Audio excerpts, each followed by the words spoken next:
we walk in tonight, he says, well, you know, it's only 10 after 6, you know, we got lots of time yet. And I said, Carl, it's 10 to 7. He had to change his watch. This little chapbook, the chapbooks, they're over there. I've got two of them, two different chapbooks. If you want them, they're free. Help yourselves. This one, I took a lot of old pop songs and used some postmodernist techniques such as self-referencing and mixed discourse to create things that are you can't sing anymore. That's basically what I did. So here's a song you might remember. You're So Vain, Carly Simon. You enter a room, how? Oh, sure, you don't give a shit. Why should you? All eyes are on you while yours are in the mirror. Please don't confront me with my failures. I had some dreams, so what? The whole thing is the smell of the trashy film novel about it. Sunny mornings with a cafe con leche and a jelly donut. That's how it goes. Pure inspiration, no method, a little cocaine. It's not about you, no. It's not about you, but it is. You know, don't you, that you talk incessantly? I mean, is it the ease of technology or what? A kiss is something I might get behind. Restless nights at one-night cheap hotels, a porno-cum-horror snuff flick on the tube, another emotion-free brand of distortion and distraction. That's how it goes, pure inspiration, no method, a little cocaine. It's not about you, no, it's not about you, but it is. I see you made the cover of Rolling Stone. Funny, you're no rock star, so who'd you fuck? Never mind, I'm not naive. You tip your hat, use your scarf like a garrote. Losing track is fun the first time, but listen up, fool. You're not head of Parks and Rec anymore, making it on the beach with the lonely tourist trade, collecting orgasms in jars to use as nightlights. Still, why should I care? There's always another bus around the corner, right? That's how it goes. Pure inspiration, no method, a little cocaine. It's not about you. No, it's not about you, but it is. Okay, that's one. I'm going to read one more. And I'm going to read it in a very bad accent. It's sort of a Hollywood bad accent, so you don't even know what the accent is. But it's a kind of poem that sort of cries out to be read in a very bad accent.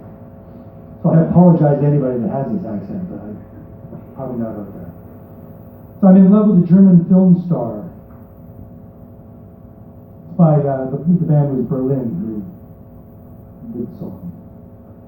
Hello, hello, it's me, who else? Bohemian by the sea. I saw you in a bar, neither elegant nor shabby, outside the sexless anonymity of the street. You were sitting in a corner in imperfect clothes, trying to look indifferent, even bored, without ever calling attention by interfering. Smoked again, drank again, counted the cigarettes, a real troublemaker. I'm in love with a German film star. Oh my, how unlike a Wittgenstein. It really moved me. It really moved me. Yeah, it's a dangerous verb. Fog machine, flashing lights, instrumental break with Ecoplex guitar in the background. Hello, hello, it's me, who else? Bohemian by the sea. Here is the beginning of obsession, where sexual love points to the passion, the crown of thorns. Do you want to get together? Yes, no, now, later, well, what, and but? Jean T, Inti, Jaws, me and you and me, what do you say? The limits of my language are the limits of my world. Für niemanden nicht stehen, unerkannt für dich allein. To stand for no one and nothing, unrecognized for you alone. Smoke again, drank again, counted the cigarettes, a real troublemaker. I'm in love with a German film star. Oh my, how unlike a Wittgenstein. It really moved me. It really moved me. Yeah, it's a dangerous world. Thank you.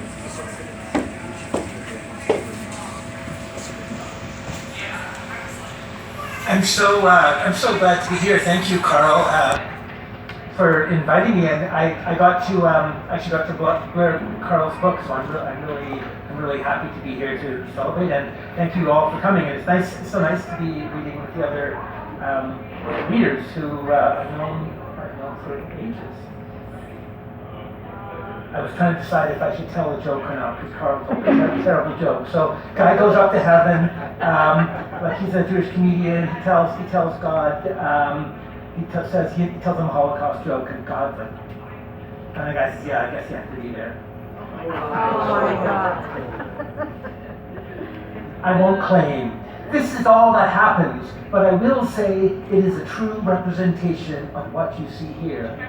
By the time you finish reading, you will be older, sadder, wiser. If you were a flower and you read this, you would be a flower desired by bees. You lie in the green bristles, friend to grass, lover of grass, ally of softness, and open like petals. That's where the bee gets in, shimmies through pollen.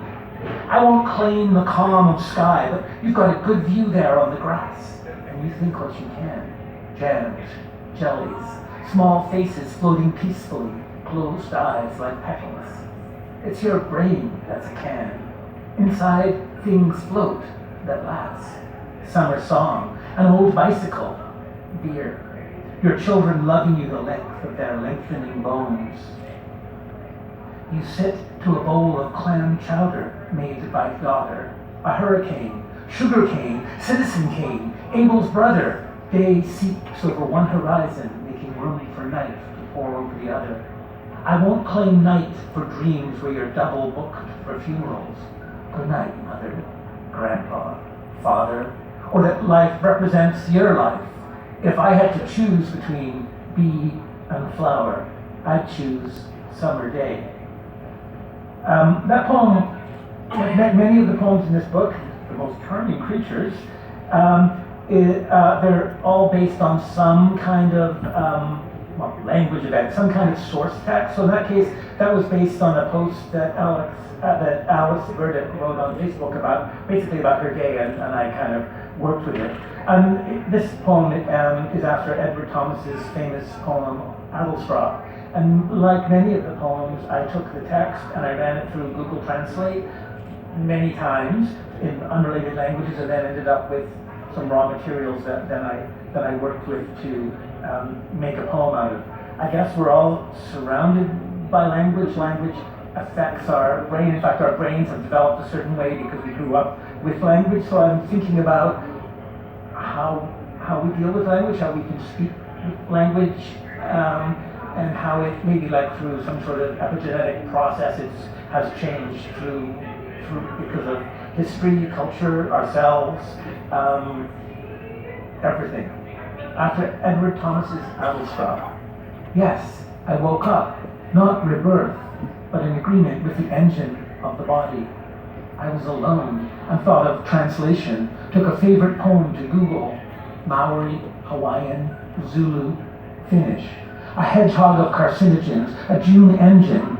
Now the sun sets and nothing went wrong. There are tears on the wall. If you remove the leaves, the sea, small but hidden, come closer, closer. We are in pain.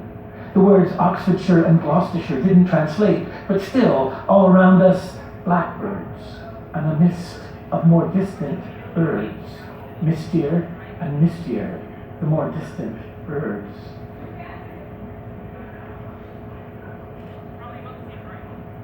Mountains. What do you expect of a poem? My daughter, age 6, draws a map of our house and fills the room with giant dogs. The first is called Mountain. The second is called Mountain too. The third dog, big as a bedroom, is also Mountain. Really? I ask. No, she says. I once submitted I know this will be hard for you to believe, I once submitted a poem to a literary magazine and they didn't accept it. However, a particular literary magazine, I like to say it's a journal that rhymes with smelly cat, rejected it, and their rejection letter was so confusing, confounding, and ridiculous. The only thing I could do was to write a poem based integrating many of the words of their rejection letter. Thank you. We are unable to accept these poems. We are on fire and possibly infected. The poetry editorial board responded strongly, admiring your craft and total rage, but disagreed about how to extinguish fire or end infection. Eat the rich. They're not infected. The poem struck like bowling balls in a flu, knocking readers down. We coughed, our flesh burned, yet our eyes are the same old eyes. Other readers may respond differently if they're in quarantine or underwater. Maybe in time, the poems will find good homes, far from shrieking coastlines. We hear the shrink of birds, forests denuding foxes. Our offices have returned to nature. Moss grows on our managing editor. Our tweed unravels an economy of entropy. Like trees, our inbox warps time. And like time, our outboxes are on fire. And like your blood, you should certainly keep these poems in circulation. This is the way the world ends, not with a bang, but while we watch. If I'd been really smart, I would have taken the poem and have sent it back to them and see, and because I could be stuck in an infinite loop. It would be kind of amazing. But I was too lazy. 3. Who put the panic into this little poem? Glad it ends so soon. How small can I make this poem? Too late. Let's turn the parentheses inside out so that we mean everything.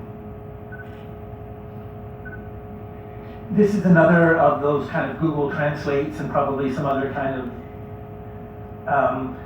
using some other kind of app to befuddle things. And this was based on a poem. It's written for and after Hugh Thomas, who often he's kind of a master of homophonic translations. He takes poems that are written in languages he doesn't know and translates them into English. And depending on the source language and the form, some element of it comes through it, and what you know or what you think about the language. And so I guess some of what I thought about Hugh comes through in this poem. Life is long. Life is long. Don't worry. Except for its sudden end. I mean it. Here we say something about love. Life is long.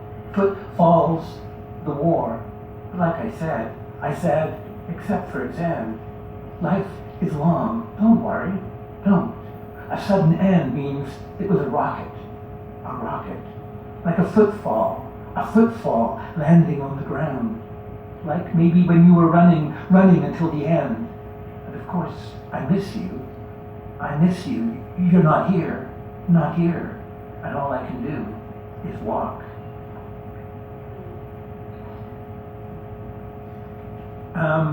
One of my poetic heroes was David McFadden.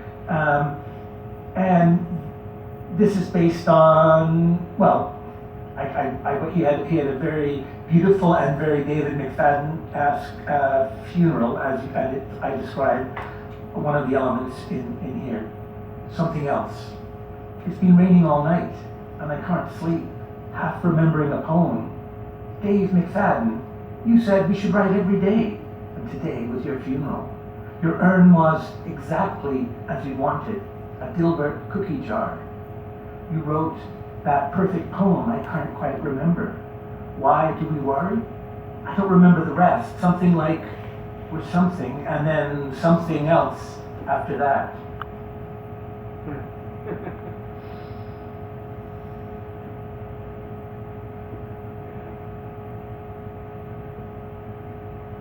There's a beautiful set of songs by Schubert, because I'm the kind of person who listens to Schubert.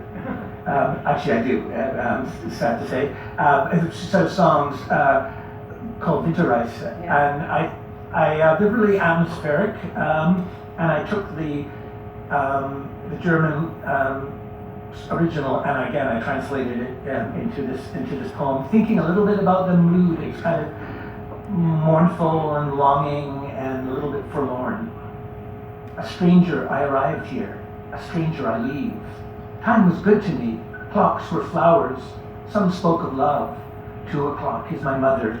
3 o'clock is my mother. 4 o'clock is my mother. By 5 o'clock I am my own father, and my children look like arrows. Now the world is dismal, the path veiled in snow. I'm on a journey, stopped at a gas station, buy a Twix. gas up. I must pick the way alone through this darkness, must choose the correct size of coffee with sweetener. The moon-cast shadow of my SUV, my companion, and on the grey meadow of the side road, I look for deer's footprints. Let stray dogs howl outside the movies. Let students play beer pong in illuminated front windows. Let signs say, speed hump, lift plow blade here. Love loves to rove. The road waits patiently, ready to be made into metaphor. The deer runs into it, unaware. You probably cannot hear my footsteps as I step on the gas, as I step on the brake. I'm a deer in the headlights of deer. Eventually reach over, open the door to the deer, then softly shut the door. As I leave, I write, good night, upon the roadside snow, so that, dear reader, you see, I have been thinking of you. Actually, Schubert sets the words beer pong really beautifully. It's really quite exquisite. It's worth checking out. One of my, I feel like it's a guilty pleasure, are the poems of Gerard Manley Hopkins. I just love the kind of energy and energy he puts into words, and there's such filled with such spirit, I guess, and the sense of, and even the words themselves and the sounds are so filled with his sensibility, his consciousness. And so this is based on Binsey Poplars by Gerard Manley Hopkins. The Sweet Especial. Yeah, world air cage for aspens, dear. Sun leaping sun, quelled or quenched, then leaping sun again. Not spared, not one. Shadows that swam or sank, meadow and river and mind-wandering weed-binding bank. We yada and blah, but listen, if we but knew what we do, though we do, when we delve or hew the growing green, since country is so tender. An interruption, for the temperature rises. If poetry is impossible after, then perhaps before. This blue and seeing ball, soon no eye at all. A warning, courage, collectivity, strokes of havoc unselve, rural-urban scene, urban-rural scene, apostasine and possessive, and aftercomers cannot guess the beauty being. Here's another poem that's, I guess, a kind of in memoriam. I had a friend, there's a writer, Jeremy Height, who was worked in digital poetry, and he died 6 months ago. But about a year and a half before that, as part of his illness, he had to have a big toe amputated. So I wrote him a poem for that, on that event. So but this could maybe stand in as a memoriam for him. Loss.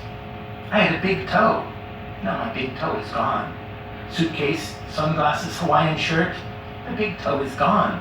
Traveling. I asked my remaining big toe, where? Where has our big toe gone? My remaining big toe says, don't know, says, but I'm with you. I'm with you. Thank you.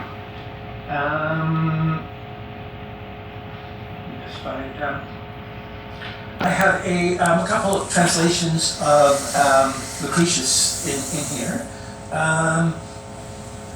I took an English translation of the original Latin and then worked on the poems. Brain sail. Just as eyebrows by the brain are raised, we touch the rim around the world with the sweet golden liquor of thought.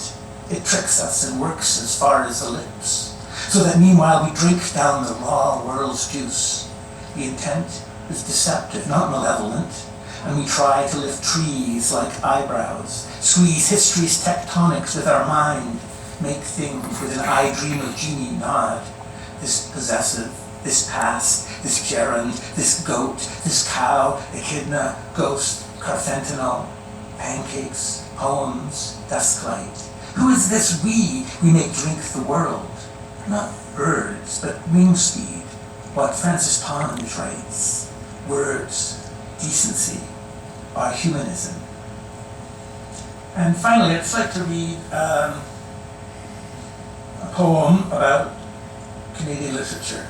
can-lit fires. With binoculars, I could see my best stories by Alice Munro, naked in the lake. With introduction by Margaret Atwood, just beyond the island.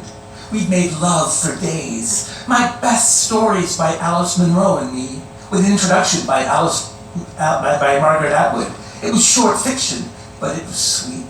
My best stories by Alice Munro in a kayak with an introduction by Margaret Atwood, or in a canoe, the pine shoreline and its reflection, a sound wave. And my best stories by Alice Munro, across the lake, a shooting star across the dark cottage sky. And the night before I'd fallen face forward into the fire with an introduction by Margaret Atwood, a shooting star clutching another artisanal beer.